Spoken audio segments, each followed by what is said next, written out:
Hi everyone, welcome to the Conway Hall on behalf of the Conway Hall and the Explaining Atheism programme. It's a delight to see you all here today. Thanks for battling the weather.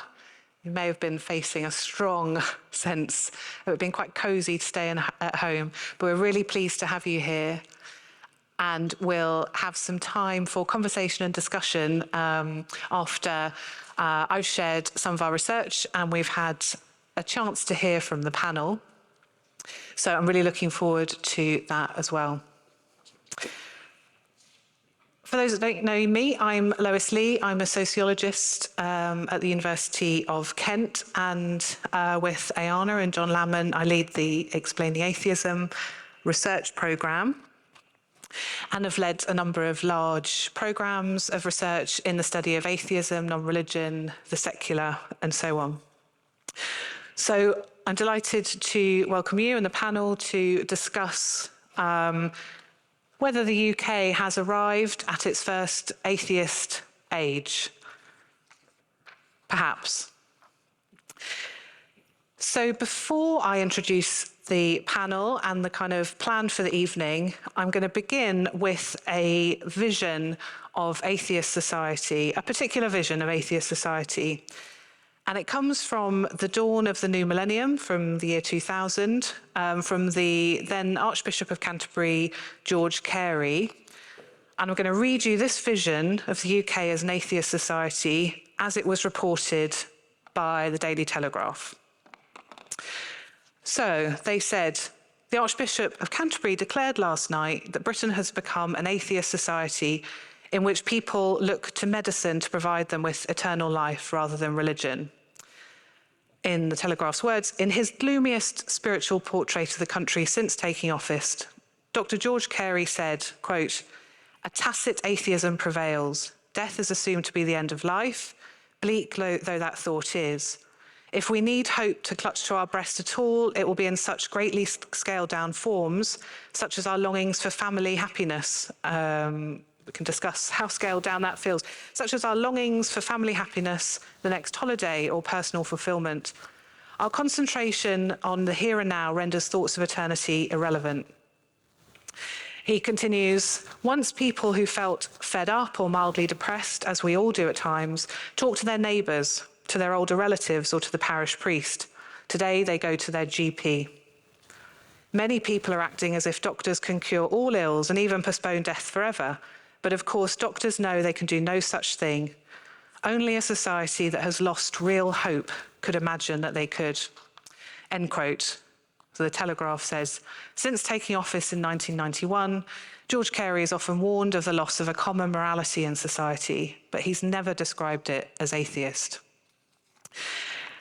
And actually, so that's a particular vision of an atheist society. It's worth saying that it's one of the very few portraits available of the UK as an atheist society. I came across it when I was reviewing media pieces looking at the description of the UK as, for example, a Christian society, as a secular society, all of which have some traction. They're ideas that you might have come across. The idea of the UK as an atheist society is incredibly rare. In fact, this was the only news item I came across. So today we're going to ask, was George Carey right to describe the UK as an atheist society? If the UK is an atheist society, what does that mean? Does that raise the kinds of challenges that he points to? The kinds of challenges he anticipated? Are there other things we need to consider? He talks about the lack of community, a medicalisation of our needs, an inability to cope with death that atheists respond to by, here quoting Carey again, a desire for pills for every ill. Are there perhaps also new resources and opportunities we see with the growth of atheism that we should bear in mind if we are going through some kind of transition to an atheist society?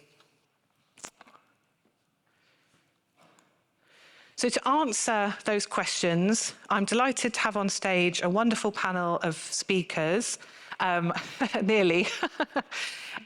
We've all been battling the rain, so as if by magic, a complete panel of speakers will appear. Welcome. Thanks. Welcome. I've been here the whole time, you just didn't see me.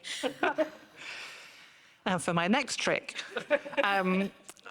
So we have Aiyana Willard, who is Reader in Psychology at the Centre for Culture and Evolution at Brunel University London, who, as I said, with John Lamman and I, lead the Explaining Atheism research programme.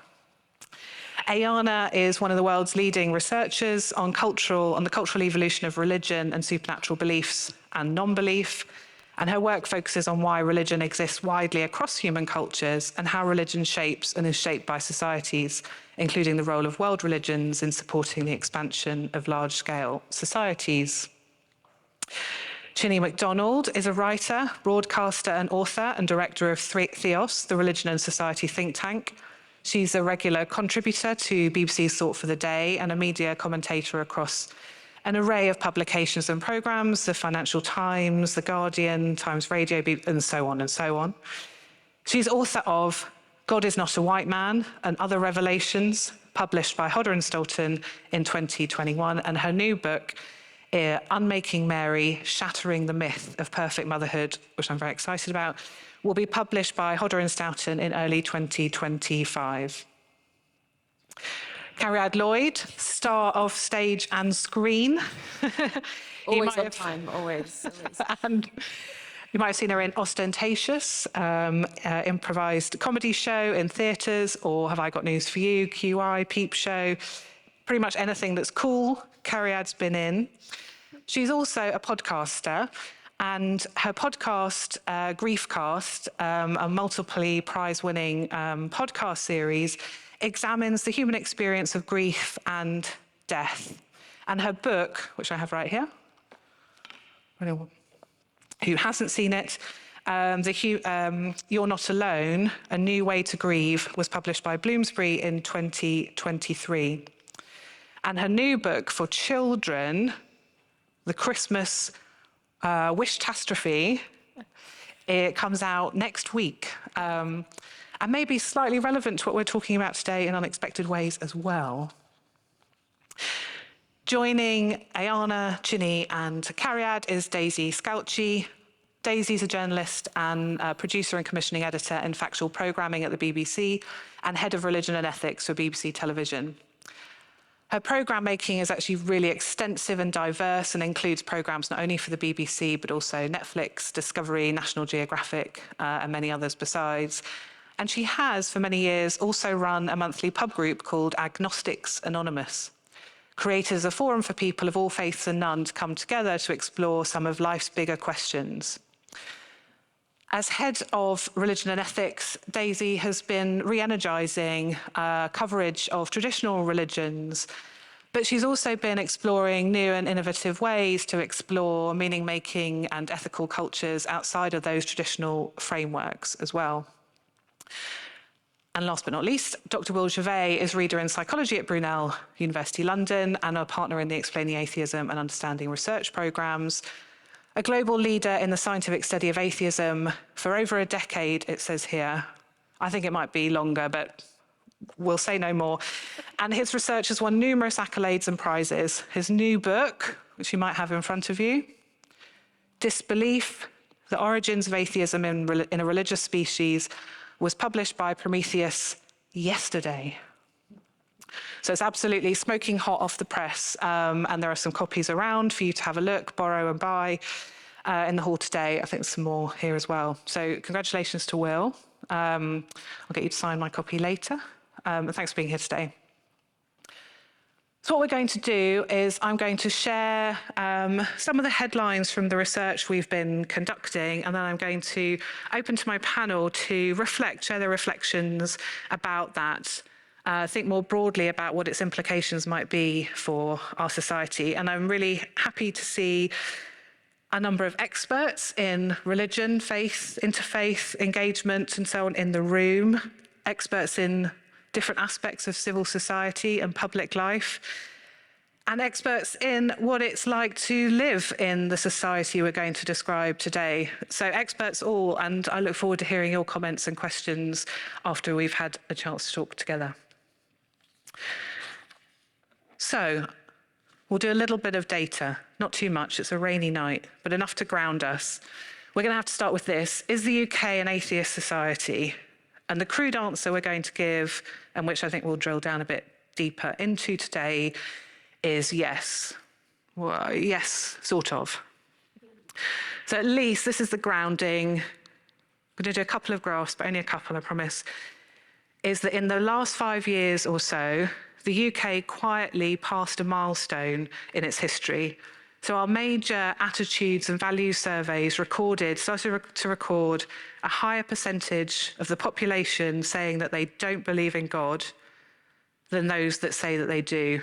And that happened for the first time in our history, or since records began, to coin a phrase. And so you don't need to get into the numbers here, you just need to see that shift at the top of the screen. This is from the British Social Attitude Survey, which is one of the major resources we have for learning about attitudes and values, and it takes quite detailed data about religion and belief every decade. So between these two time points, 2008 and 2018, we get this swap. We have, in 2008, slightly higher number of people saying they believe in God, and in 2018, that swaps over, and we have a slightly higher number saying they don't believe in God. And that's this quiet shift that's taken place, and actually becomes visible by aggregating two groups. It's been slightly hidden in the data. There's a reason we haven't sort of noticed this, and it's something that our analysis is drawing attention to. One of the reasons we haven't noticed it is that the media public discussions are particularly interested in this question, which in the same data set asks which statement comes closest to expressing what you believe about God. And we tend to count atheists according to item number 1, which says, I don't believe in God, and have been less interested in, say, the second group who say, I don't know whether there's a God, and I don't believe there's any way to find out. And this data is a very old question. Social scientists strongly dislike this question. We rely on it. That tells us about change over time. We then have a number of categories that allow you to have a bit of faith in God, a lot of faith in God. It's hard to compare groups. And when you look at that, we're interested here in that kind of rusty orange line who say don't believe in God. It is the largest group, but it's only about 26%. And once you add up all the believing groups, that's not the largest group. So for that reason, well, it's one of several reasons we haven't really paid that much attention to the growth of atheism in this country.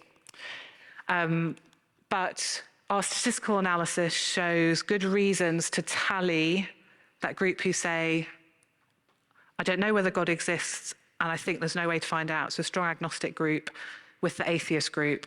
Once you do that, all the data makes sense. We get to 44% on this question saying they don't believe in God, they're atheist in these broad terms, compared to 43% that you've just seen on the other slide.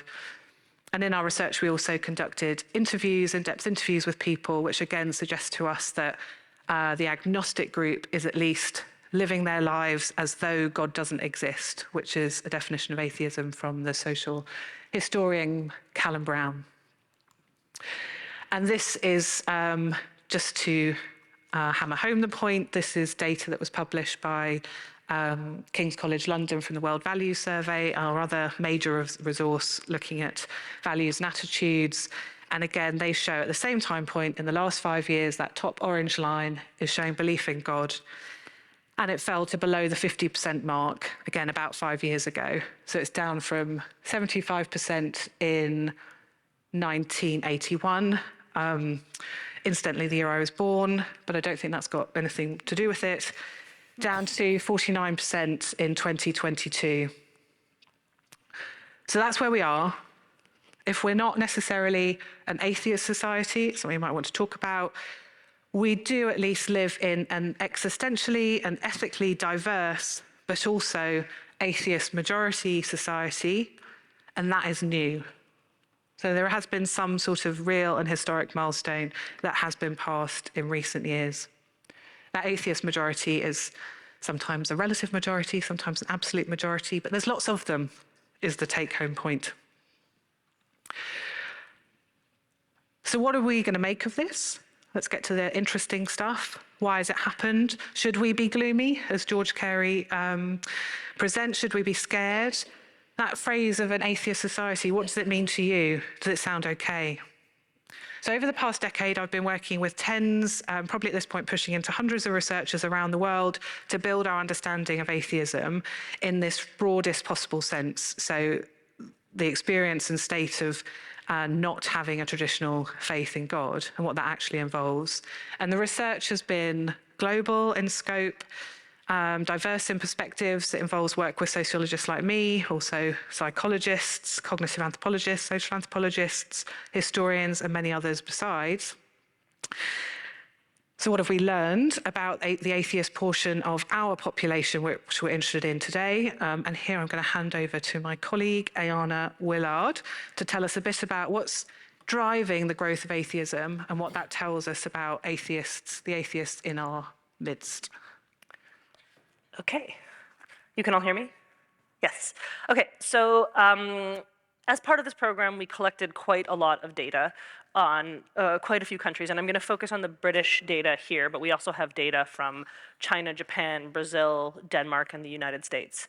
That's right, as well. And the story is largely the same across all of these data sets. There's some small idiosyncratic differences. So China is a slight outlier on the atheism front than some of the other countries, and that affects some of the data. But generally, broadly, the stuff I'll talk about right now follows all of these countries. So what we did is we started by going across the sort of academic and popular theories of what causes atheism. Why do people leave religion, or why do people decide to not believe in God, and categorize them in sort of 4 clusters, and I'm going to talk about each of those in turn. So the first one we'll talk about is what we've kind of decided is thinking styles. So this kind of covers a lot of different things, from just thinking more scientifically. Thinking analytically is the one that we've used here, and it's the one that's primarily seen in the data, which is just sort of thinking about the world in terms of that little bit slightly more scientific thought, or slightly more evidence-based thought, right? So it's a very specific type of thinking, but a lot of things like intelligence and stuff falls into this one as well. There's a set of theories that we've dubbed cognitive theories. These are just kind of how we perceive the world. So an example of this would be if you tend to see things in the world as having human-like minds. So if your computer is causing problems or having bugs and you kind of think it's mad at you, that would be something that would fall into one of these cognitive biases that we talk about. It's like a way of kind of adding slight bits of supernatural belief into the world through the way we kind of just perceive and think about the world. There's a set of theories that largely comes from sociology that has kind of led into psychology and other social sciences that talks about religion as sort of a source of comfort for a lot of people when they're faced with existential anxiety. And in today's world, that often translates into things about wealth and security. Right, so places where people have really high wealth, really high security, really high social safety nets, those sorts of things, the idea here is they tend to need religion less. So they're less focused on the sort of comforts you get from the church groups and those sorts of things. And then finally, socialization. This is simply the idea that we are religious because we learn about religion from our parents, and it gets passed down through generations that way. So I'm going to talk about each of these in turn. We did this across 2 representative samples in the UK that are about 1,500 participants each, and then we've replicated this in a bunch of other countries, as I mentioned before. We're actually collecting a larger data set now to kind of replicate these findings that I'll talk about. And I'm not going to show you any numbers. I'm just going to tell you the broad outcomes of this. But if you're interested in the numbers, I'm very happy to tell you all about them. Okay, so I've lumped the first 2, the thinking styles and cognitive biases, together.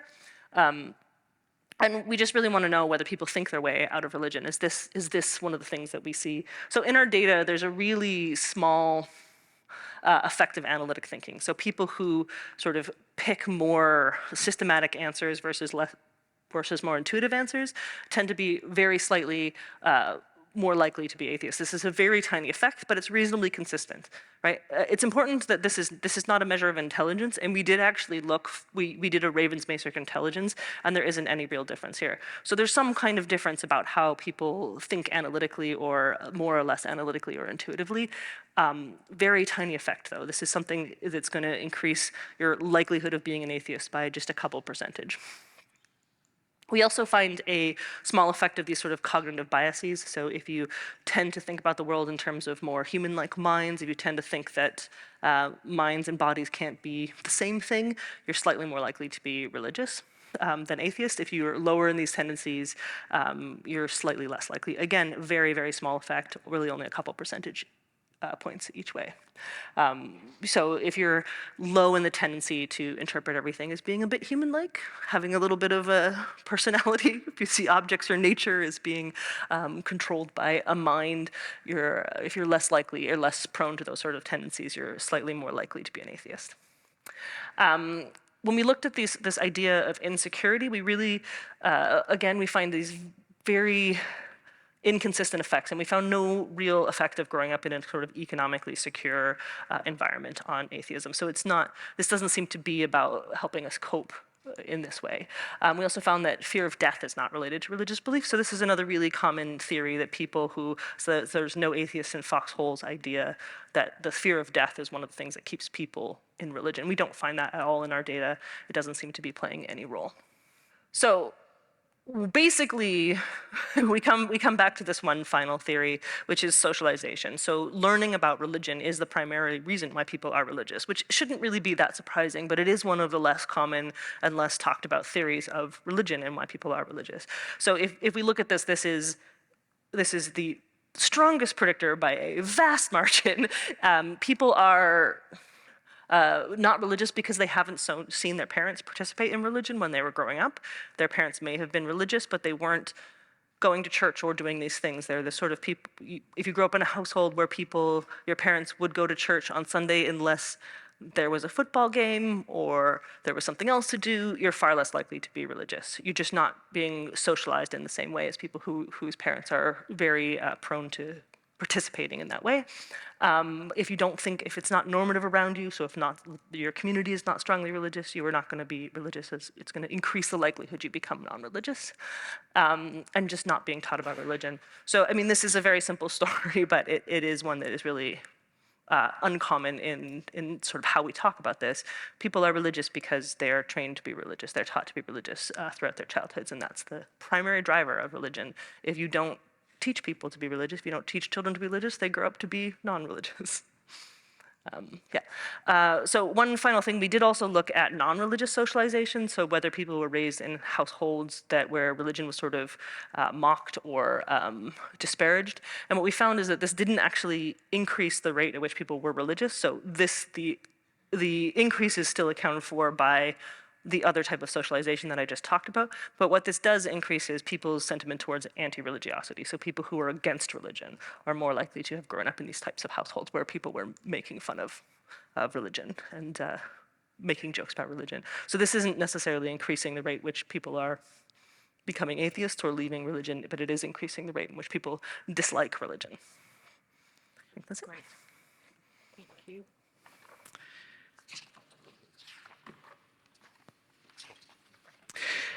So what can we say briefly then, before we turn to the panel, about atheist majority Britain? These are just headlines, but we're seeing that atheist Britain is not necessarily more clever than theist Britain was, or more stupid for that matter. Not necessarily more educated, not necessarily more secure, or less worried about death, or less concerned about existential crises, be that of the personal or planetary kind, all of which are kind of quite mainstream theories about what it means why people become atheist and what it means to be atheist. Atheist Britain isn't, as we've seen, straightforwardly more tolerant either. Some research from 2017 actually showed that in Europe, countries with larger non-religious populations, the more non-religious countries, were more tolerant towards Muslims. That was the focus of this study, higher levels of tolerance in those countries. But the non-religious populations within those countries were the least tolerant. So there's a really mixed picture going on. So in that case, an atheist society might have these elevated levels of tolerance, and the atheist people within that society might be less so. The short story is that very few broad brush ideas about what it means to live without God are true. What we do know, and we see that at the end there, is that atheism arises when parents fail to pass on theism, and that atheism also takes on these distinctive textures as a consequence of what is passed on by parents, teachers and the media, as we saw with that example about anti-religious and anti-theistic attitudes. Very briefly, just to put what we've said in slightly more context, this landscape includes much more diversity. There's absolutely no reason why these circles overlap. If you try and derive any meaning from that, you're onto a losing streak. The point is that we actually have these other orientations. These are the orientations we're picking up in our research, and they're gods. So theists whose gods are gods. Spiritual orientations whose god, so to speak, is the self, about the journey of the self, self-care, and so on. A humanist orientation that centers humanity and the knowledge and capacities of our species are the gods, so to speak. I imagine I'm going to upset lots of people phrasing it in those ways. An agnostic orientation where everything is connected, messy, we can know little about it as a result of that, and there's a great valorization of the unknown in that orientation. And then a kind of truly secular or very this-worldly orientation that involves not having any interest or any connection with any of these gods at all, and we're not really sure if that group, they say they don't know what they believe about lots of things. We don't know if they don't know so much as don't care. So a sort of open question. So there's a lot more going on in this portrait. And then within that, obviously, there's all sorts of complexities. If we think about the group we talk about most often in our schools, in our media spaces, the theists, so the religious people, it doesn't tell you much to say they're theists. You're going to want to know, are they part of a Christian or a Muslim religious tradition? Are they Protestant Christians or Catholic tradition? What's the denomination? What part of the country are they from? Do they have a migrant background? So on and so forth. It's going to tell you very little. And the same should go for the other orientations. Sometimes we have a thick idea about what it means to be atheist that we don't, actually it's very general, and there's a lot going on in that space. Added to which, the research invites us to consider the way that most of us exist across all of these groups. You might be a humanist, for example, who's quite rationalist in their outlook, but likes to participate in traditional services at some points in the year. Maybe you go to yoga and are interested in achieving some sort of authenticity of the self. Maybe at other times you think, who knows what's going on? Maybe at sometimes you think, who cares? I've got other things, bigger things than the meaning of life to divert me for today. So that complexity, in my work, I like to think about non-binary approaches to theism and atheism. And just before I open to the panel, I just wanted to close by showing some of the pictures, which hopefully some of you have had a chance to see today as well, from photographers and Aubrey Wade and Brunel Campbell, whose pictures and films, I think, capture something of that diversity and complexities in a way that I'm willing to admit we researchers maybe can't. So these are some images from Aubrey Wade's first project with us, Understanding Unbelief. The cover image for this event is also drawn from that collection. These images are from his more recent project, which explores the intersection of atheist identities with minoritized identities as people of color and LGBTQ plus identifying individuals in the US. I hope you have had a chance to see this really wonderful exhibition. They give some sense of what's happening in the home, shaping those different atheist plus identities. And these are from Brunel Campbell's work, which engages with a research project that was led by Anna Strahan and Rachel Shillito, who I've seen in the room today, and myself, who explored the identities and outlooks of non-believing children, who are our most atheistic generation after all. And we're actually finishing an article at the moment that's about how Christmas is is a festival that can imbue a humanist outlook with this sense of magic for many of the children that we've studied. So there's that sort of backdoor reference to a book about Christmas. And also, I love that wallpaper. It really gives me wallpaper envy, that image. That's in Bryony's collection as well. Good. So if you want to find out more about the project, if you want to find out more about Aubrey's work, Bryony's work, and so on, there are some links there and will be widely available. I'm going to now move to talk with all of you, which I'm excited about. Good. Hi, everyone. So we're going to, as you've had a sense, we've got quite an array of perspectives here. The question is this: what does it mean to live in an atheist age? I'm going to invite the panel to dispute that description or find it unhelpful as they wish. But thinking about the shape of our society and perhaps going back to some of those potential challenges and issues that George Carey started us off with at the beginning. And I'd be interested to know your thoughts and questions that it raises as well. I'm going to ask for a few reflections from everybody in turn, but we're going to be relaxed. Feel free to interrupt. Don't be rude, but feel free to chip in. And then I'll come back to you and to reflect on each other's comments as well. But I'm going to broadly ask you a few questions and then we'll go to the floor. Is that okay? Good. Okay. So, Chine, if I start with you. So you work with Theos, engaging with religious groups. I'm not going to ask you to speak for all religious people and so on. But George Carey speaks about different kinds of challenges. He has an idea of an atheist society as something he might be worried about from his perspective. Can you relate to that? Do you have a sense of there being overwhelming challenges going forward? What's your sense of an atheist society? Yes, well, first of all, thank you for all the research that you've done, because this is why I've devoted my life to this stuff, because it's so fascinating thinking about what is happening underneath all of these labels. So I think, first of all, what I took away from your presentation is it's really hard to put people in boxes. One of my colleagues, I work for a Christian think tank, obviously, and one of my colleagues said, well, I'm an atheist every morning until I have a cup of coffee, right? We go through different beliefs, ideas, doubts. And I think part of what George Carey's comments represent is this, this idea that the UK is a Christian country, and we are right and we are certain about what life is about.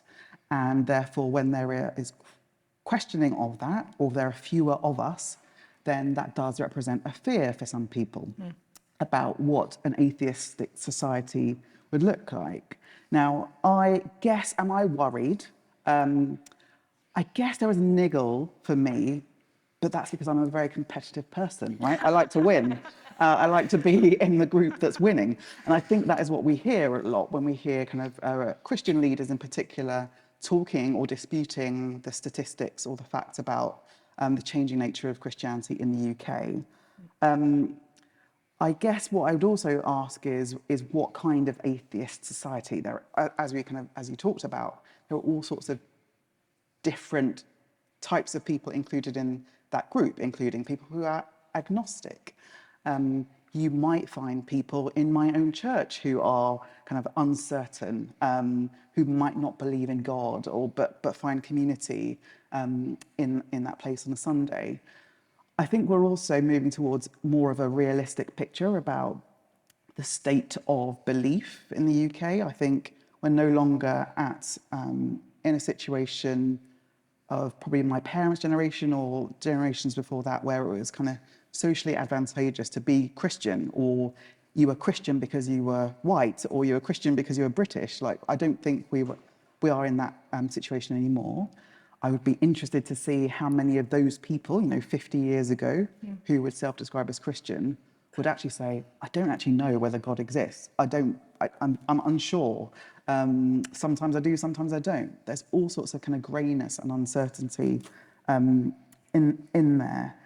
I think one of the things that you mentioned was about kind of a common morality. I think as I looked at the exhibition earlier, and I was reading some of the quotes, I thought there is so much there that I could have said myself, that, as someone who is a Christian, because we all have kind of values that underpin what make us human. If you saw me going about my day, what day is it? Tuesday. would I look like a Christian? Would I be doing Christian things? Would I be different to you, like or others on the panel? Not sure. I would also mention, though, that there is some research that we did at Theos a couple of years ago, which explored the kind of the non-religious, and that group might exist. It include Richard Dawkins.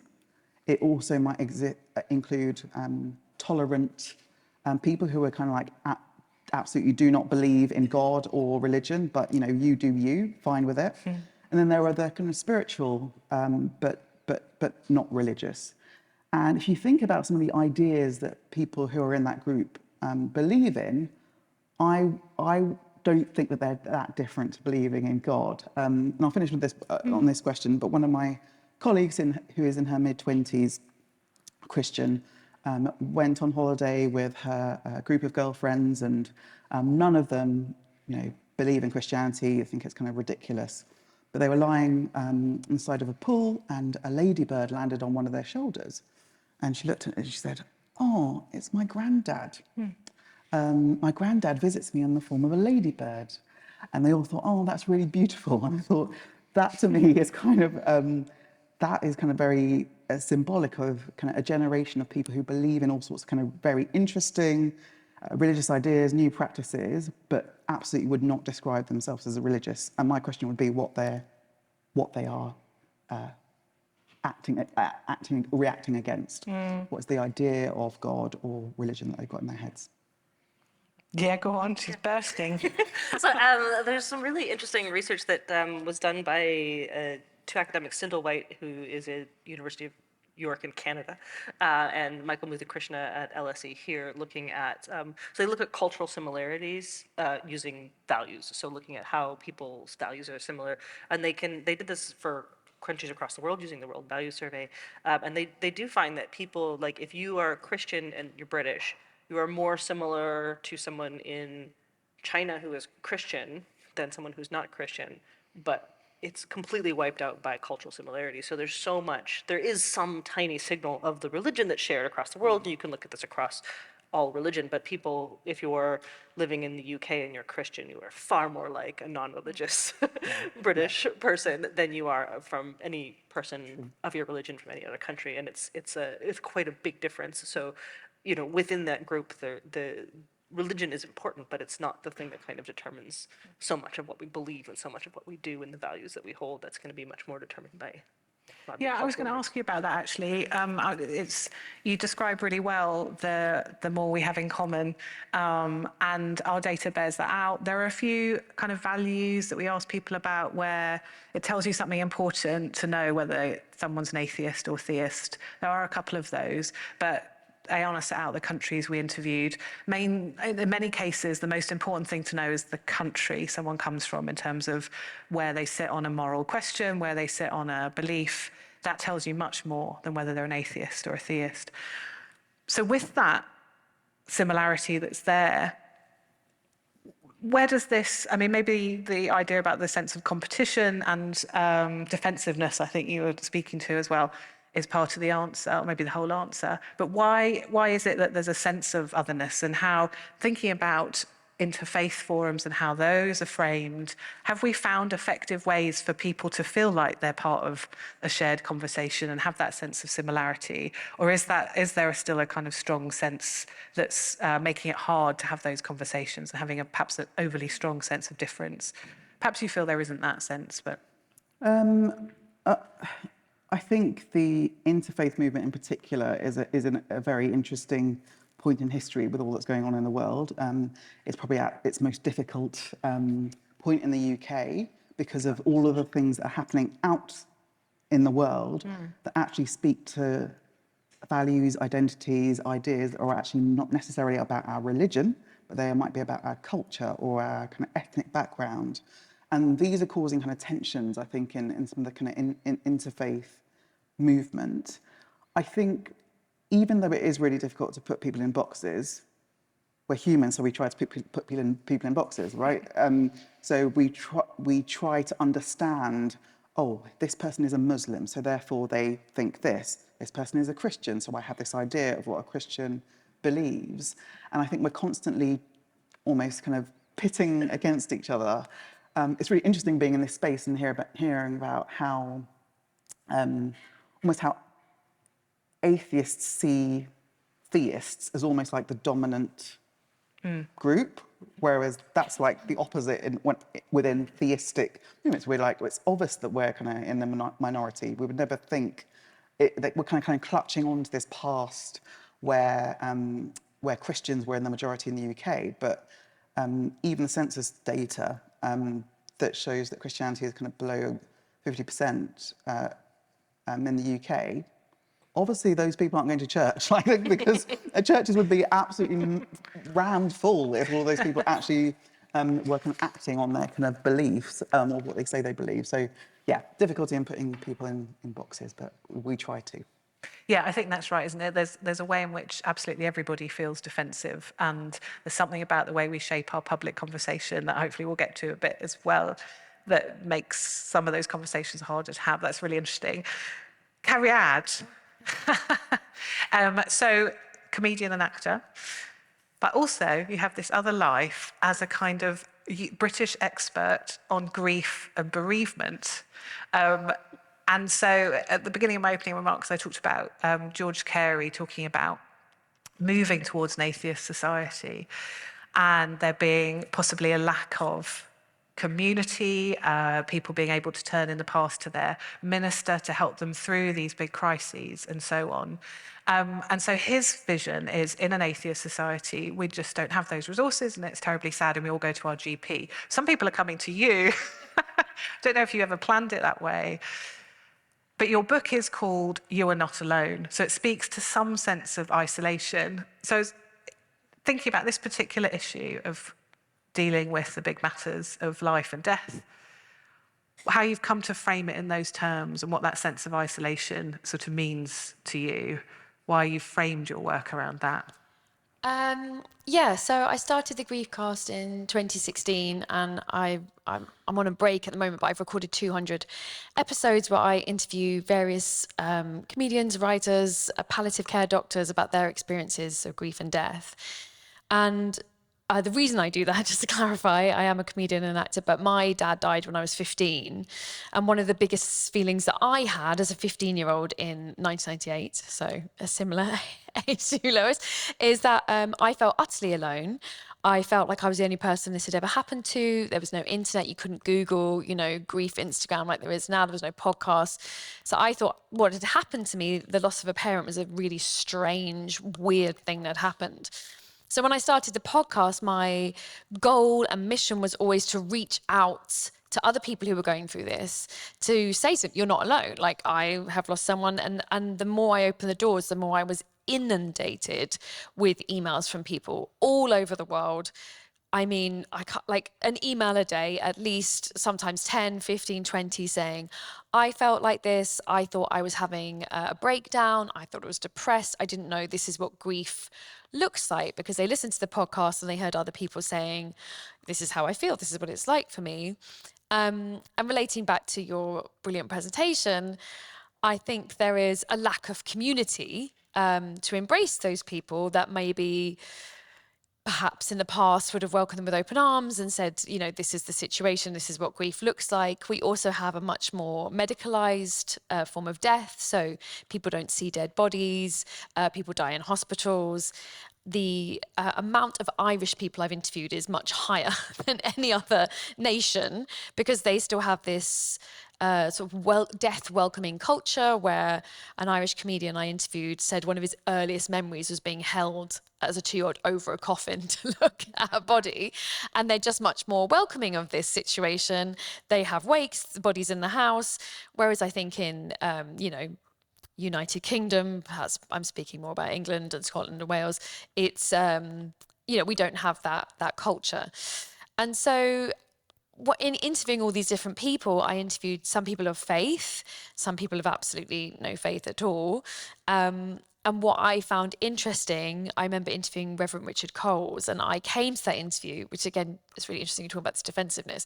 I came to that interview thinking, well, it's easier for you. I was like, it must be a bit easier because you believe in this other place. And he very eloquently and wisely said, like, no, Cariad, it is not easier to have. That's the point of faith. You just have it. It doesn't make anything better. You just believe in this. And that was one of the first times I wrote about this in my book, of I think each camp views the other camp as like, it's easier for you. So the atheist camp is like, well, it's easier because you think you're going to meet them in heaven. But the point, as Richard said to me, is like, but I'm here now and I don't have my husband now, so I'm in pain now. Whereas that's how I felt, of like, well, I don't have this belief. My parents were sort of Church of England religious, so I did go to church occasionally, but not really. And so I was left with this feeling of like, well, this is grief, is it? This is the end. I won't see him again, therefore I'm in pain. But both you have two camps of people who are experiencing grief. And what I tried to talk about in this book, this such a common sense of isolation, and that's what most people in grief talk about, is feeling isolated, that no one understands what they're going through, like their friends don't understand, even their family. You know, if you've lost your partner, your parents don't understand how you feel in that way, or your children have lost a father, but you've lost a... So it is a very isolating experience. And that's one of the things I think is really important as regards to grief, to acknowledge that it is isolating. It should be, because you are in relationship with that person and you are the only person who understands your relationship with that person. So it is isolating. However, you are not the only person to feel isolated. So that's what I think is important for us to realise, that we are, as you said, connected in a way that sometimes we choose to ignore or don't recognise. Of like, you know, whether you're Christian or Muslim or Hindu, you understand the pain of what it is to lose someone. And the faith can offer you a sense of community, the faith can offer you rituals, but the faith doesn't take away the pain. The pain is fundamental. Yeah, that's really interesting. And you describe really well the ways in which isolation might be part of that particular experience, as well as part of a set of questions about whether we're getting the kinds of support that we might need in those moments, and that being something that might change with the marginalisation of religious institutions over time.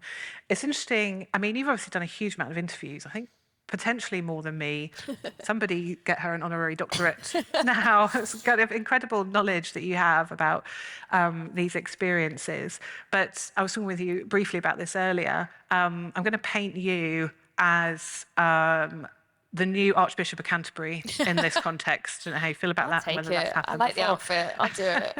But actually, will you and Chine, you have this role engaging with people about existential and ethical beliefs, possibly slightly less maybe not by choice because you've been involved in this, but those emails coming in. What made me think about this was listening to Catherine May, who also kind of writes in a similar sort of space. You said well-being adjacent literature earlier. What do we call it? There's this search for language all the time around these issues. And I heard her interviewed actually on the Sacred podcast, which is produced by Theos, and exploring forms of meaning that may or may not be sat within traditional religious settings and languages. I've been interviewed and from a non-religious perspective. And she said, I am inundated with people looking for this kind of personal and pastoral support, and I don't feel I can offer that. And that's not what I set out to do. So it's interesting to me the way in which there might be some emerging resources. People are turning to you. You've provided this book that people can connect to. You've got this podcast series. So it's not quite there are no resources, but they're sort of emerging in this way. We might have, I don't know, how do you feel about that kind of position and the sort of support you're offering to people in that role? Yeah, it's very uncomfortable. Okay. Like, I'm a comedian, that's where I started. I'm not a mental health professional. I wanted to have a space where we could talk about death and grief in a light way, because I felt that everything I saw about grief was very head tilty, pictures of waves and sand, and very like, it's awful, isn't it, sad? And that's not my experience of grief. So my only goal was like, let's have a place we can talk about it in just a more human way, is what I would have described it as. And the reason the book exists is I couldn't take the amount of emails. If I do a job, like if I go to do a panel show, if I go to do an improv show, someone will come up to me afterwards and immediately will say, Cariad, I just want to tell you, my mum just passed away 2 days ago. And now I have made that goal for myself. I've made that bed, I'm lying in it. But again, what I think is really interesting is why do they come to a comedian about this who clearly has no qualifications, repeatedly tells them, don't come to me, when there are, I guess, professional resources? What is it that makes people, like you said, like Catherine May, feel like, oh, this person has the answer? I think you can tie that up in a lot in like podcasting is a very intimate experience. They're there in your ear. You feel you know them. Social media, you feel you know people in a different way. But I do also think, yeah, perhaps there is a lack of support and community. And when I've spoken to people who have faith, and again, all different types of faith, a lot of what they said to me was that they felt very supported at the beginning. So they would say there's really clear rituals, you know, maybe you sit Shiva or, you know, all the other ceremonies. So at the beginning of the death, they felt utterly supported. People came to their house, they knew exactly what to do. They said the phrases, they said the prayers, they sat with them. When that time period, the allocated time period was over, they felt utterly alone. And I had a girl come up to me at an event who said her mother had died, and I think she was Muslim, and she said, you know, we were given this set time and we reached it, and now my brothers and father have decided we won't talk about her again. And she was like, but I want to keep talking. And I was like, of course you do. She was your mum. And she was saying, I felt like everyone was on my team until they said, now the ritual has ended. So I think that's one thing that's really, I don't know what we do about it, but it's interesting to observe it, that the people of faith felt utterly supported up until a point when they were given, well, enough now. And the people without faith, which I think is maybe it's a particularly sort of British thing of like not knowing really what to do because no one was religious. So they bought one lasagna round and then they crossed the road because they weren't sure what to do after that, or they didn't know what to say, and you know they couldn't offer any like hopeful, you know, oh he's watching over you, or like you'll see him again. So they found themselves silenced.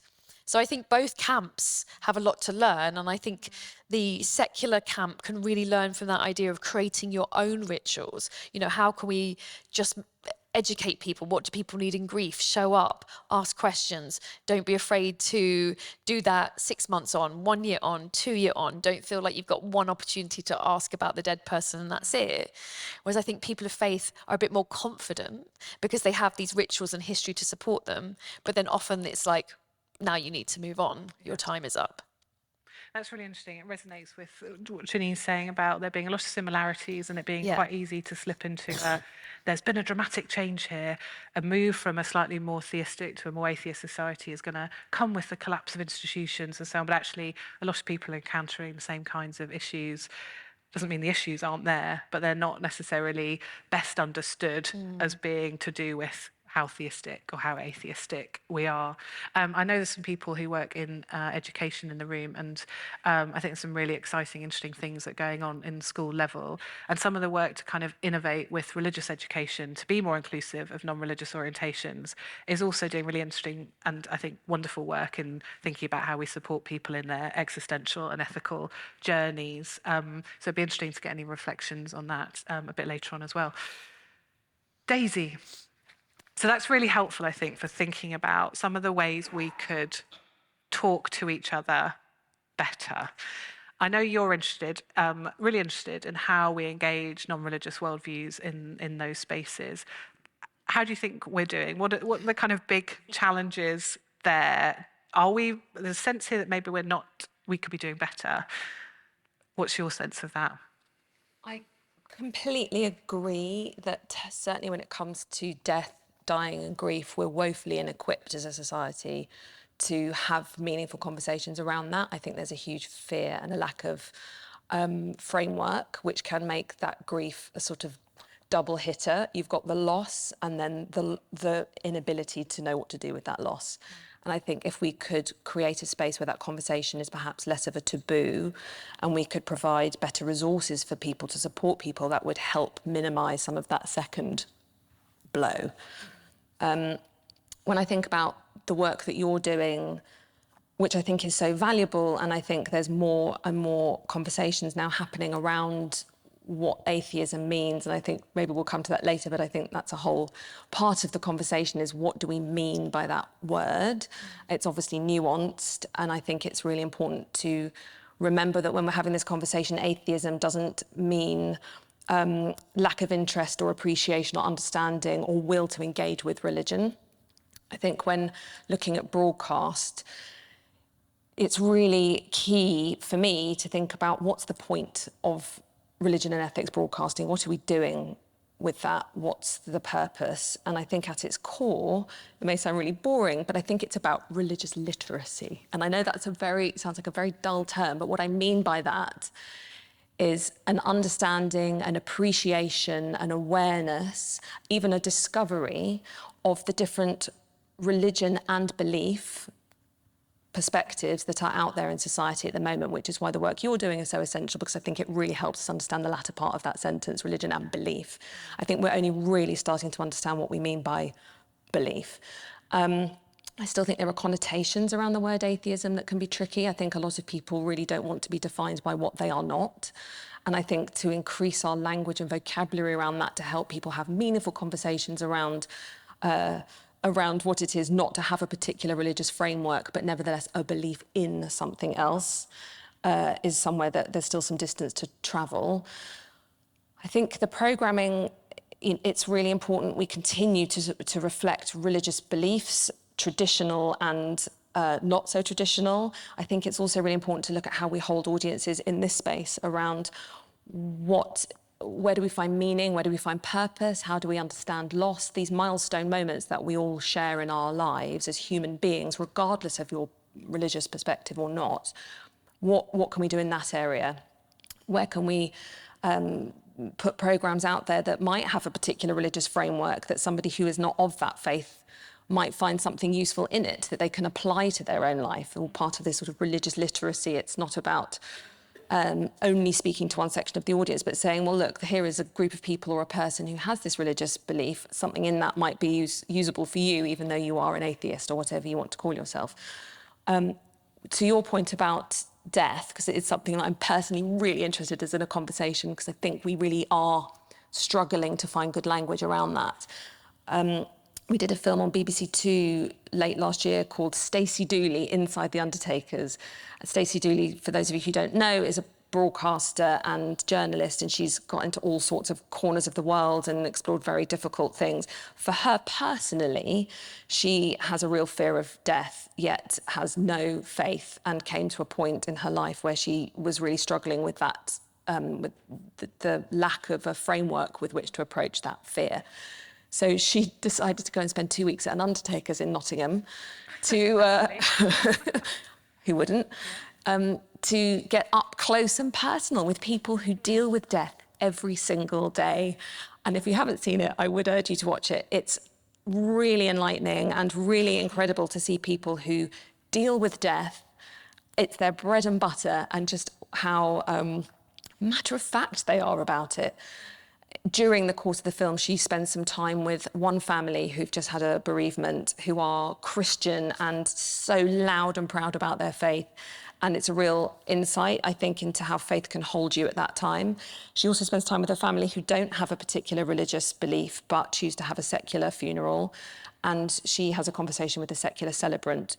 And equally, that family is very held in their grief, just in a very different way. And community is the common factor. Both families were really supported by community and by somebody, a figurehead, a secular celebrant and a vicar in the respective cases, who could hold that space for them. Yeah. And I think that for broadcast, from my point of view, is thinking about how do we hold that space for a really broad audience, licence fee payers, who have every right to see something that's meaningful to them reflected back at them in both a religious and now, I'm going to say broadly, differently believing space. Atheism still feels a bit of a tricky word, because I'm not sure we're capturing that breadth of different belief. I'm interested, I don't know if Will have reflections on this, but why that word is so tricky. And I think that's one of the reasons we started with that reflection about atheism, because there's something about atheist society that sounds a bit frightening in a way that's slightly hard to pinpoint why. But what's coming out across some of these discussions is about an issue about identity, and the decline of institutions also means the decline of clear identities. And that may be one of the most important issues here, perhaps. people don't like the identities available to them, or they've got so the data we have show that people from all of these different orientations on the non-theist, the very broad non-theistic side, shouldn't use the word side, are very ambivalent about their identities. They use a number of terms. They don't like terms at all. Non-religion is pretty popular, and I think it's popular because it sounds like it's not an identity at all, and that suits lots of people. That's fine until it isn't. It can make it hard for people to identify with programming. And I would just wonder, in terms of the work you're doing, do you have to think about engaging with audiences in new ways? Do you engage with people who have religious identities and programming in different ways to how you identify with non-religious people, broadly understood? Or how do you negotiate that issue? How do people know that they want to watch the program you're making? It can be really challenging. I think that goes back to what we've said a little bit before about the language. It's obviously much easier to identify a Hindu approach, a Muslim approach, a Jewish approach, whatever. How do you know you've included an atheist approach? Do you require them to define themselves as an atheist before they comment, and therefore you've reflected that view? Or are we talking about programming that is about humanism or an agnostic? I think the challenge is sort of a lack of guardrails around what we mean by some of these words, and then how that perspective is brought to bear on the subjects. What I think we are doing is both engagement internally. So when we're looking at speaking to faith groups, religious leaders, individuals, organisations, we're also looking at academia and research and people who are doing the kind of work that you're doing, so that we're not just siloed into a conversation about traditional religious frameworks, but we're really trying to understand who the audience is in their multifaceted different belief systems. And then how we reflect that on screen is, I think, where we bring in, I mean, Cariad, you've come on to Sunday Morning Live to talk about grief, and you were there alongside a rabbi who was also sharing his perspective. So, you know, there were programs like that where I think the format lends itself to bringing in a whole host of different views and perspectives with more of a moral and ethical lens on topical events or things that we're seeing in the press that week. I think it's a continuous question and something that we continually must ask ourselves: how do we reflect this ever-changing, shifting makeup of beliefs in the UK? And I think understanding what we mean by some of these terms and phrases is going to help us do that. Yes. Yeah, so, you know, I'm a psychologist by training. I've been studying belief and belief systems my entire career, and we don't know what we mean. I mean, this is something that's really, really quite apparent. Well, I mean, I think that, like, the ways that we've studied identity in psychology or any of these things is by assigning people to pre-existing categories. And as soon as those categories start breaking down, it becomes really apparent that, like, actually, we don't know how people form belief systems. We don't know how they pull these different pieces together from their culture and say, this is how I find meaning. We're really quite bad at that. Like, it's quite surprising. So I think that yeah, this is an ongoing issue across all of these spaces that we need to do more research. So I'm about to turn to you, Will. Aiyana's just said that we know nothing. So there you go. But you have published a book, so I think we've got some ideas and answers in here. Thinking about the data we've talked about today, just this general shift from a predominantly theist to a predominantly atheist country. Can you give us some context for that? Is that something we see going on in other parts of the world?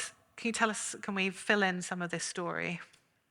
Yeah, I mean, it's an interesting question, just how much this is UK is entering the atheist age versus how much we're seeing similar patterns in different countries. And I think we could make a case that potentially it's, here in the UK, it's not that we're just now entering an atheist age, but I think maybe we've been in one for a while, but we're now entering an open atheist stage, where I think, at least in a lot of the work we've done with atheism, so atheism is unpopular, therefore it's undercounted, and we might not have realized just how kind of mundane and ordinary atheism is. In part on that last point, because a lot of the kind of rah-rah pro-atheism literature coming from like the New Atheist camp, they're saying that we're atheists because we're so smart and because we're so rational and we've overcome religion and outgrown it. But as you've just shown, that's not what the data says for where atheism comes from. But back to the points of how atheism is unpopular and potentially undercounted. We have data coming from a lot of places around the world, including here in the UK, on people's moral perceptions of people belonging to different religious groups and their moral perceptions of atheists. And people seem to think that without religious beliefs, atheists must not have a moral compass. They must not have some kind of deeper ethical principles.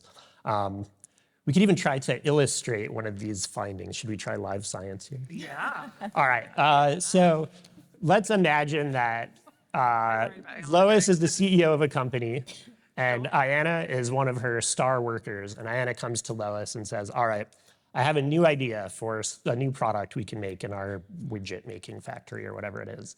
And it'll be great. It's going to make this company so much money, but it's going to harm the environment. And Lois says, I don't care one way or another about the environment. We're just here to make money. So they make the new widget, they make a ton of money, and it harms the environment. So can we get a show of hands? Who thinks that Lois intentionally harmed the environment?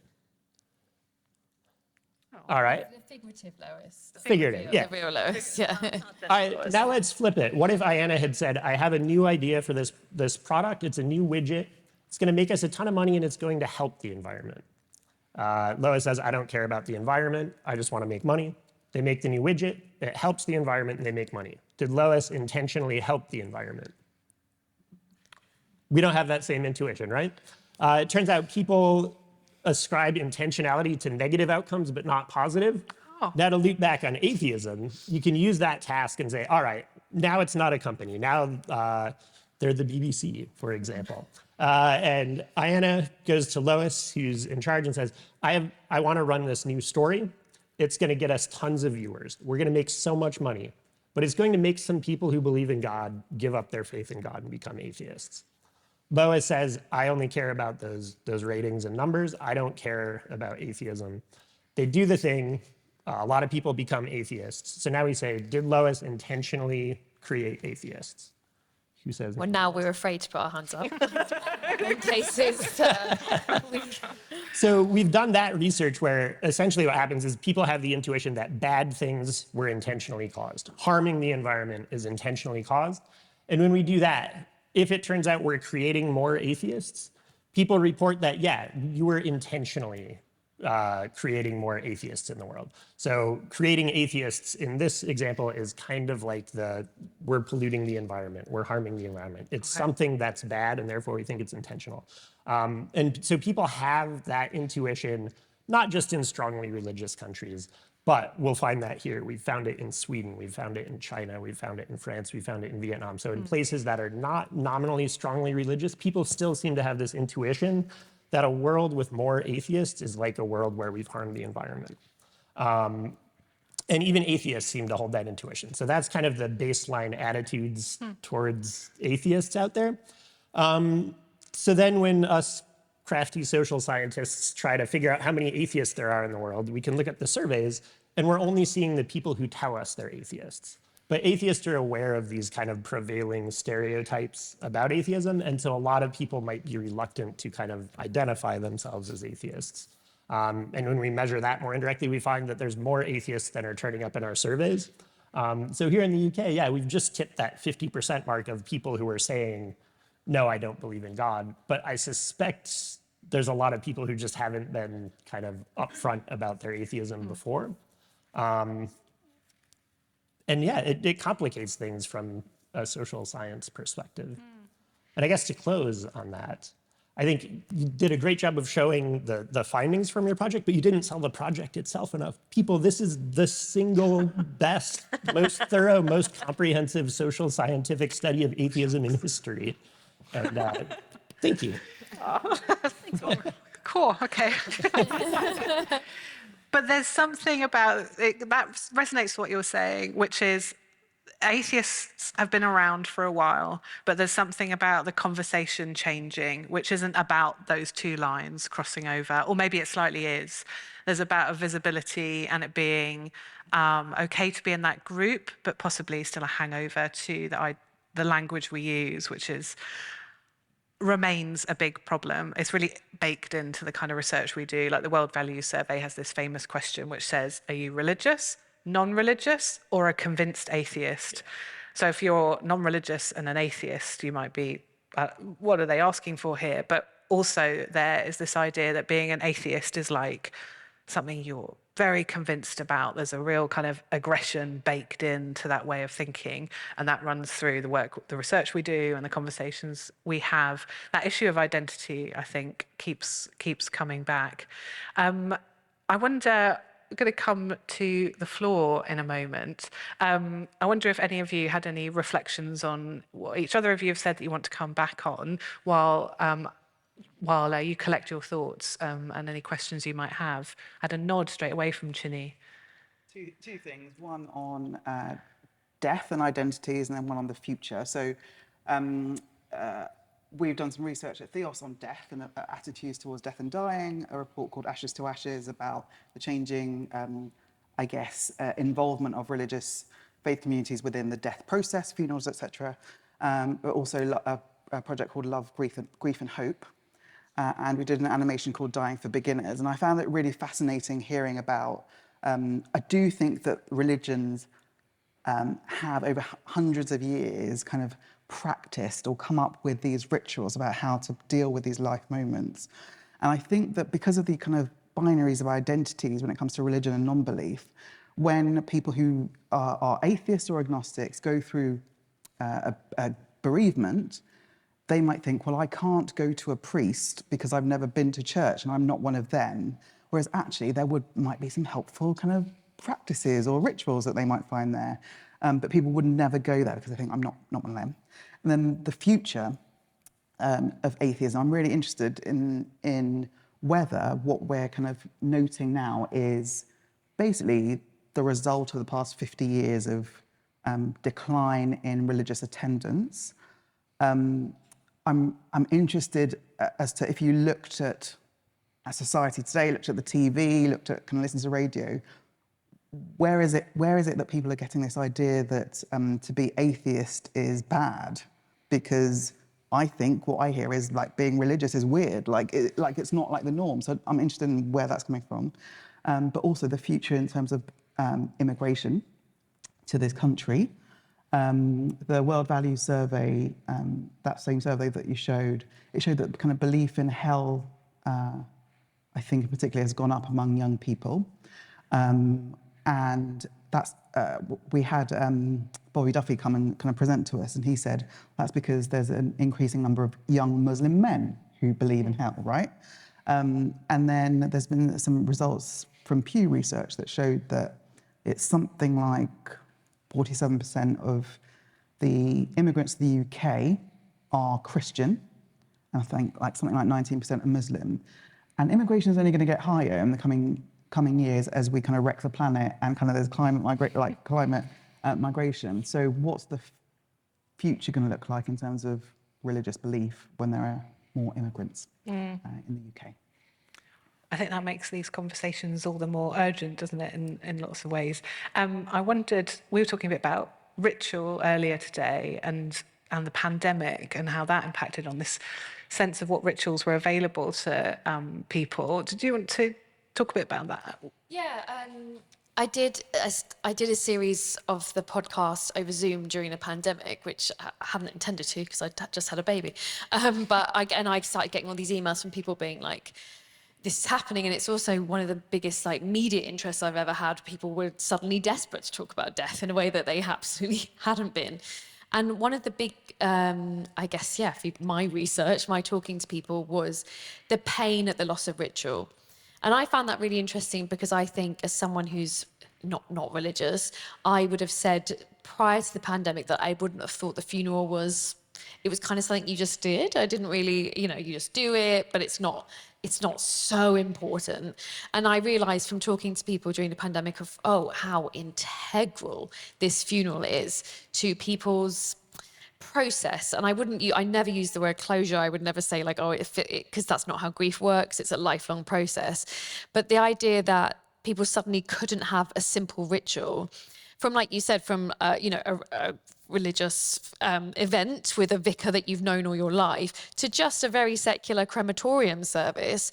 And I would have thought pre-pandemic, oh, perhaps the religious people would be more in pain because they needed this, you know, official goodbye. But if you're not religious, maybe it wouldn't have affected you. But that's not what I found. People were in agony that they couldn't be with the people that they loved, even if it was 5, 10 people in the same space to acknowledge someone had died.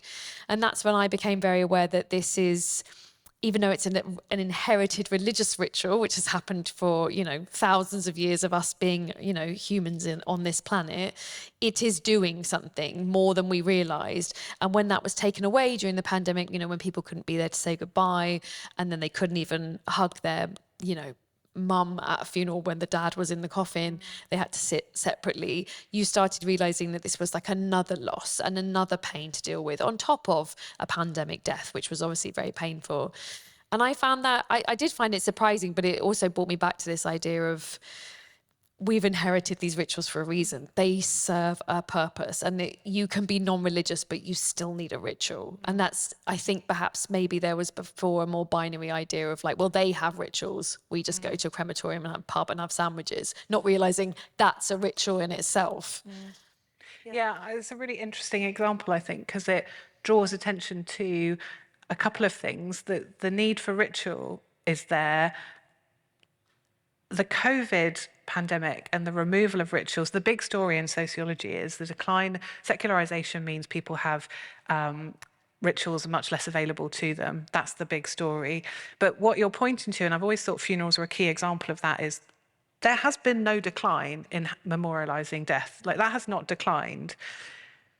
And you see that when it really isn't available. And it was such, you know, that was the thing that possibly has toppled the last government. You know, it was such a visceral reaction that people had to that experience of not being able to ritualize death. It was such a big thing.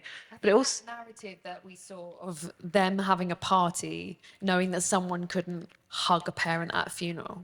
Yeah. I think that just became such a strong example of moral disgust for everybody. It was very easy to understand that, like you said, the intention is negative. That's not okay. Yeah. It sits so at odds with the idea that the ritual isn't there, because it just shows how important ritual is. And when it really isn't there, it was really missed. And yet we think of ourselves, you know, sociologist after sociologist after sociologist has said rituals have declined.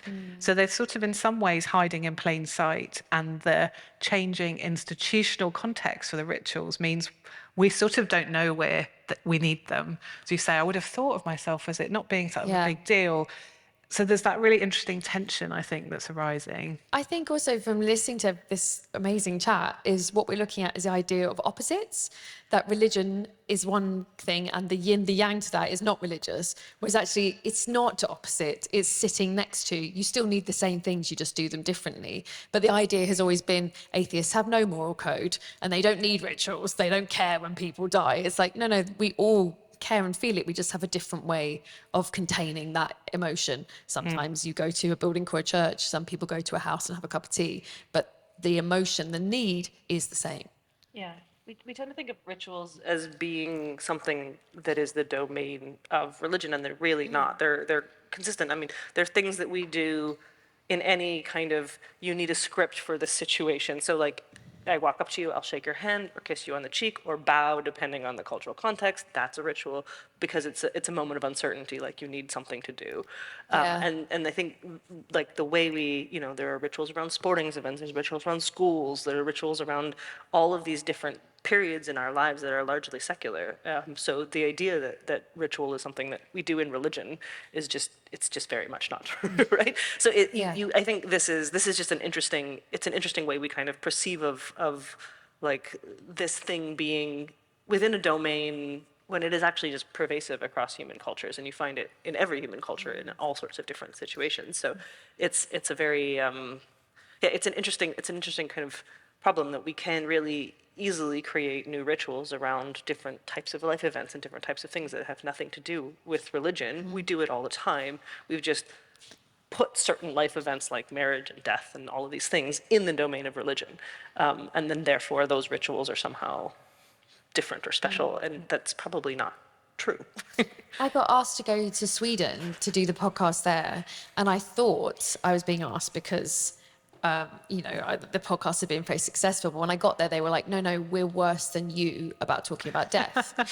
And I thought, you can't, like, we're famous for being the worst at talking about emotions. And they said to me, one of the things that comes up a lot in my podcast is the phrase, I'm sorry for your loss. And lots of griefsters, as we call them, find that a bit patronizing, a bit irritating, but it's the go-to expression we have. I'm sorry for your loss. At least we have it. And in Sweden, they don't have a phrase. So they have a very, very old phrase, which is the equivalent of saying, my dearest Sarah, my heart upon my sword passes to you at this awful moment. And they said it's very old Swedish. So I said, oh, well, what would you say then if you didn't want to say that, because it's a bit funny thing to say. They said, we don't say anything. We don't discuss it. So I was like, you don't even have a phrase, a stock phrase. And like you said, there's talking of ritual. Like, I think sometimes we disparage the rituals we have created without realizing, like, yeah, sometimes they're a bit lame and they don't quite do the sort of high religion that you want them to do, but they do something, they connect. And the cultures that don't have them struggle. And I think sometimes we can... you treat them like if it's not a marriage or a funeral at a cathedral, it's not as important. I will say thank you very much for coming. Thank you to the panel. Thank you for fending your way through the rain. It's good to talk. It's been good to talk with you all. I'm hugely grateful. I hope the conversation continues. We've slightly overrun, so I feel slightly loath to ask. But if you are interested to share your thoughts on the conversation, we can't have an event these days without a code for you to scan. So if you'd like to do that, we'd be most grateful. But my thanks are to you all for a wonderful conversation. Thank you very much.